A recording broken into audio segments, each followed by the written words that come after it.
De novo. Olá, tudo bom? Para quem não conhece, professor de defesa pessoal no servo cristão. Eu queria comentar com vocês, acho que um caso que está discutindo muito no meio do mundo, que é o pastor Miguel, uma criança de 14 anos sendo ministrador do evangelho. Assim, tem coisas que o rapazinho falou que realmente a gente tem que questionar, nós temos que dizer que ele está errado, né? Mas tem coisas que a gente tem que dar uma análise crítica mais de quem está assessorando ele.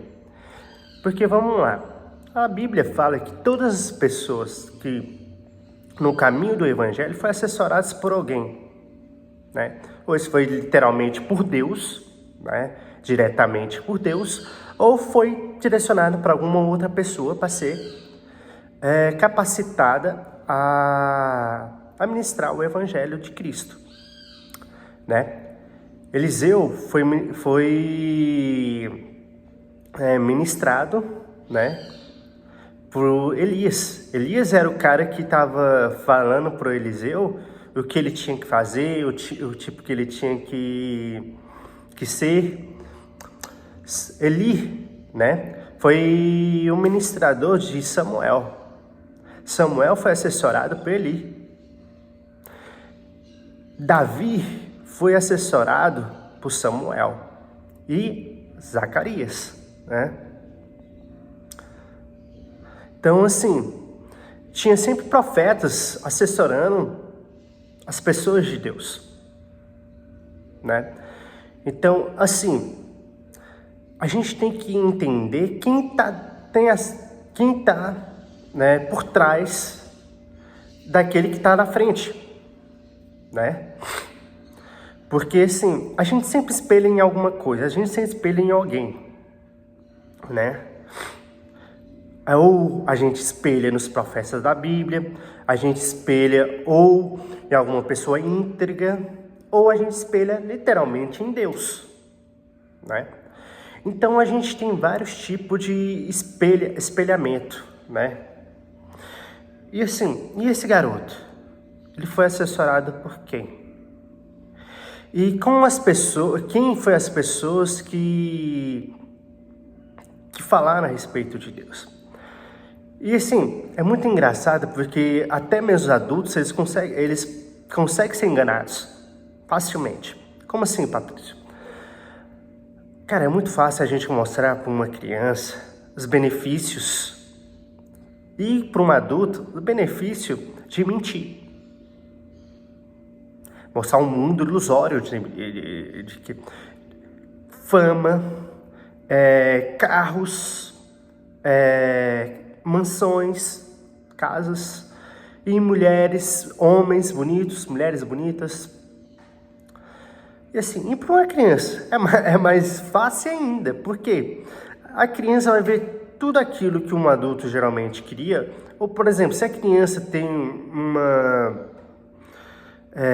não tem muito dinheiro, ou tem dinheiro razoavelmente pouco, simplesmente para viver, ele não tem condição de comprar um videogame, ele não tem condição de comprar uma bicicleta, ou qualquer outro tipo de coisa, ou qualquer, como eu tô falando, financeiramente, né? Então, assim, você olha para uma criança que deseja, né, ajudar seus pais financeiramente, porque existe um monte de criança que futuramente, né, eles desejam, quando crescer, quando tiver um pouco mais adulto, ajudar os pais, porque eles entendem que os pais sempre ajudaram eles quando eles eram criança, quando eles eram mais adolescentes. Então, muitas crianças, muitos jovens e alguns adultos também querem esse respaldo de ajudar seus familiares. Imagine para uma criança você, tipo, como falei, não tem nenhuma condição ou tem uma condição razoável e mostrar esse tipo de coisa. Mostrar um videogame da hora que você pode comprar com um dinheiro que você às vezes não tem e fazendo algumas coisas erradas você consegue ter esse dinheiro, infelizmente. E E assim, só mostra coisas benéficas de você mentir, sabe, para uma criança. Não mostra o lado ruim, o lado negativo, o lado obscuro. E muitas das vezes, até os pais também não interferem muito nisso, porque os pais também têm que interferir nisso. Quem eu tô deixando meu filho meu filho seguir, vamos dizer. Lá na igreja, né? Você tá deixando seu filho? Porque na igreja tem pessoas boas e pessoas ruins. Porque ali a gente está em fase de evolução espiritual. Então tem vários tipos de pessoas dentro da igreja. Pessoas que mentem, às vezes pessoas que dizem a verdade.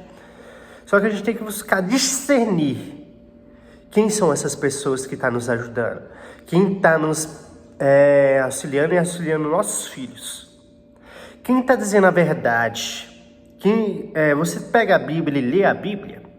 Você tenta interpretar a Bíblia de fato, como ela é interpretada?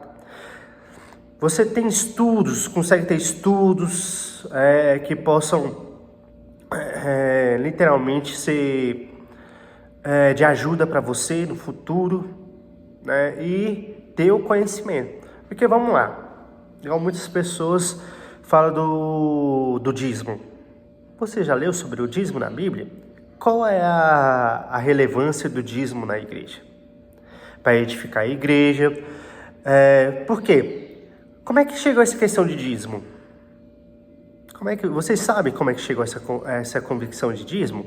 Dando só um exemplo. Através de Moisés. Antigamente já existia essa questão de dízimo. Só que Moisés, ele criou a regra, literalmente, né? Como ele não só criou a criação das regras de dízimo, né, que através de Deus, né, foi auxiliado por Deus, né, ele foi perguntando para Deus o que ele poderia fazer e Deus foi auxiliando, né? E assim,